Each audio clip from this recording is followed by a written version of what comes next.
Explore a sabedoria transformadora de Krishnamurti nessa palestra. Desafie seu pensamento convencional e embarque numa jornada de reflexão profunda. Vamos mergulhar nas palavras inspiradoras de Krishnamurti.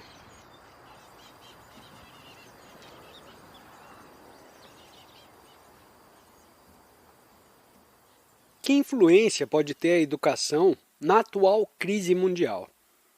Resposta. Antes de tudo, para se compreender a influência que a educação pode ter na atual crise mundial, precisamos compreender como a crise se originou. Se, sem compreendermos isso, nos limitamos a edificar sobre os mesmos valores, no mesmo terreno, sobre os mesmos alicerces, provocaremos novas guerras e novos desastres. Nos cabe, portanto, em primeiro lugar, investigar como se originou a presente crise.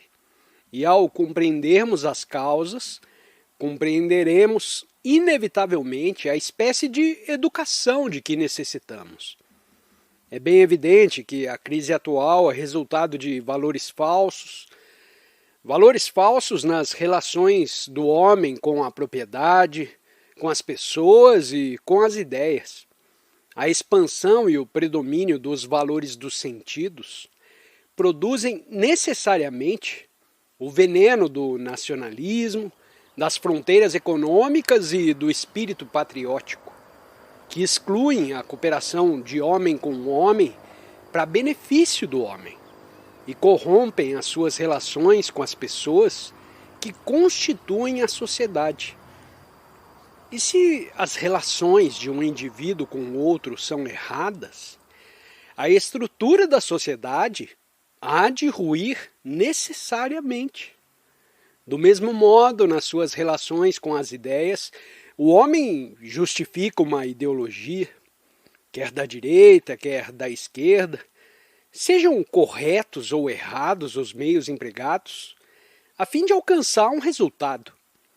Assim, a desconfiança mútua, a falta de boa vontade, a crença de que um fim justo pode ser alcançado por meios injustos, o sacrifício do presente a um ideal futuro, tudo isso são, obviamente, causas do desastre atual. Não há tempo para entrarmos em todos os pormenores, mas é fácil ver num relance como surgiu esse caos e essa degradação. É fora de dúvida que tudo isso provém dos valores errôneos e da dependência da autoridade, dos chefes, quer na vida diária, quer na escola secundária, quer na grande universidade. Os chefes e a autoridade são fatores de decomposição em qualquer sociedade. Desde que dependa de outro, não tem mais confiança em você mesmo. E quando falta ao indivíduo essa confiança em si mesmo, tende a haver necessariamente o conformismo, que conduz, afinal, à ditadura dos estados totalitários. Quando estamos realmente cônscios das causas da guerra, da catástrofe atual, da presente crise moral e social, percebendo ao mesmo tempo as causas e os efeitos, começamos naturalmente a compreender que a função da educação é criar novos valores e não meramente implantar no espírito do discípulo valores que só podem condicioná-lo em vez de lhe despertar a inteligência. Quando, porém, o próprio educador não percebeu as causas do caos atual, como pode ele criar valores novos?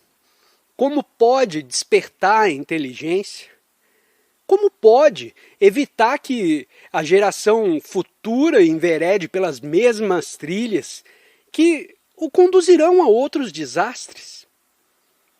Não há dúvida, pois, que muito importa ao educador não cuidar apenas de implantar certos ideais e transmitir simples conhecimentos, mas compreender que deve aplicar todo o seu pensamento, todo o seu zelo, todo o seu afeto à criação do ambiente adequado, da atmosfera adequada, de sorte que o discípulo fique capacitado para, depois de atingir a maturidade, atender a todos os problemas humanos que se deparar.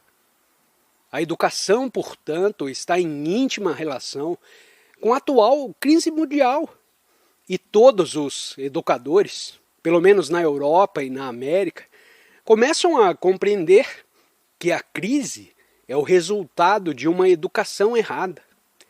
A educação só pode ser reformada se tratar de educar o educador e não com a simples criação de um novo padrão, um novo sistema de ação.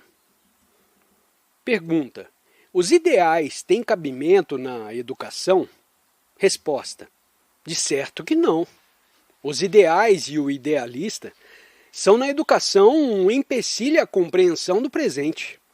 Esse é um problema imenso e vamos tentar tratar dele dentro do espaço de 5 ou 10 minutos. É um problema sobre o qual está baseada toda a nossa estrutura. Isto é, temos ideais e, de acordo com esses ideais, ministramos a educação. Ora, os ideais são necessários à educação? Os ideais, com efeito, não impedem a verdadeira educação, que é a compreensão da criança, tal como ela é, e não como deveria ser? Se desejo compreender uma criança, não devo ter um ideal do que ela deveria ser. Para compreendê-la, preciso estudá-la tal como é. Mas se a ponho dentro do molde de um ideal, eu a forço a obedecer a um padrão, quer ele lhe sirva ou não. O resultado é que a criança está sempre em contradição com o ideal, ou, de tal maneira, se conforma com o ideal, que deixa de ser um ente humano para agir como um simples autômato, privado de inteligência.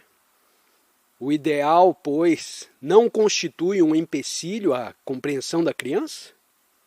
Se você, como pai, deseja realmente compreender o seu filho, você o observa através da cortina de um ideal? Ou o estuda simplesmente com amor no coração? Você o observa. Observa o seu temperamento, as suas idiosincrasias, porque tem amor, você o estuda. E só quando não temos amor que temos um ideal. Observe a você mesmo e notará. Quando nos falta o amor, temos esses monstruosos exemplos e ideais que queremos impor à criança. Mas quando temos amor, nós a estudamos, nós a observamos e deixamos livre para ser o que ela é. Nós a guiamos e ajudamos, não para o ideal, não em conformidade com um determinado padrão de ação, mas sim para fazê-la ser o que é. Nessa questão vem à tona o problema do chamado menino terrível. Se posso usar a palavra para definir rápida e expressivamente um determinado ponto. Para fazê-lo deixar de ser terrível, não precisamos, por certo, de ideal algum. Se o menino é mentiroso, não é necessário lhe dar o ideal da verdade. Devemos averiguar por que ele mente. Pode haver várias razões. Provavelmente tem medo ou deseja evitar alguma coisa. Não precisamos examinar as várias razões do mentir, mas, evidentemente, quando uma criança mente, o obrigá-la a moldar-se por um padrão de verdade não a ajuda a libertar-se das causas da mentira. Precisamos estudá-la, precisamos observá-la e, para tal, necessita-se de muito tempo. Requer-se paciência, desvelo e amor. E porque isso te falta, você força a criança num padrão de ação a que chama ideal. Evidentemente, um ideal constitui uma fuga muito barata. A escola que tem ideais ou o preceptor que segue ideais é obviamente incapaz de tratar com uma criança. Você não é obrigado a aceitar automaticamente o que estou dizendo ou contestá-lo. Observe apenas.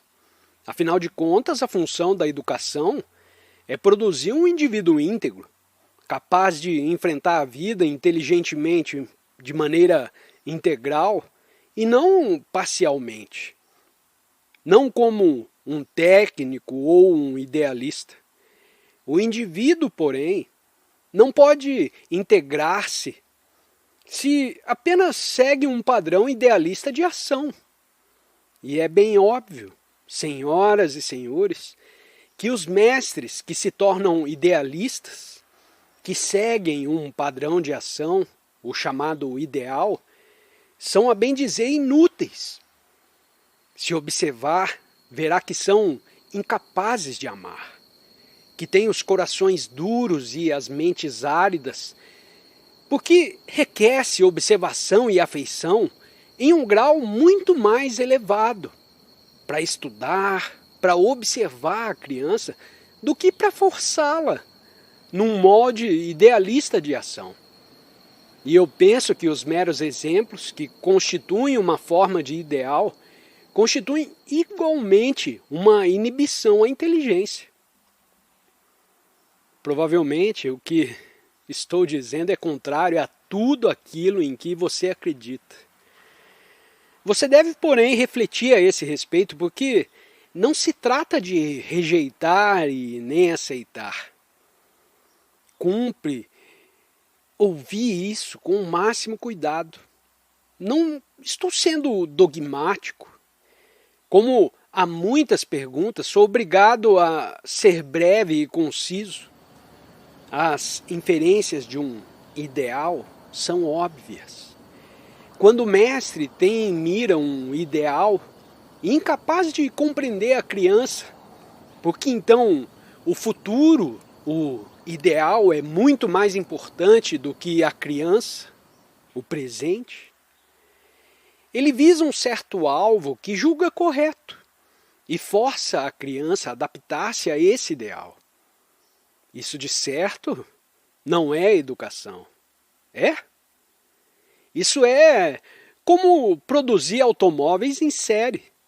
Você tem um modelo e passa a criança pelo molde, e o resultado é que produz seres humanos que são meros técnicos, que não têm relações humanas com os outros e só cuidam de si mesmos, do seu próprio ganho, política ou socialmente, ou na vida da família. Evidentemente, é muito mais fácil seguir um ideal do que observar, do que desvelar-se, do que despertar o amor pelas crianças e pela humanidade. E esta é uma das calamidades da moderna educação.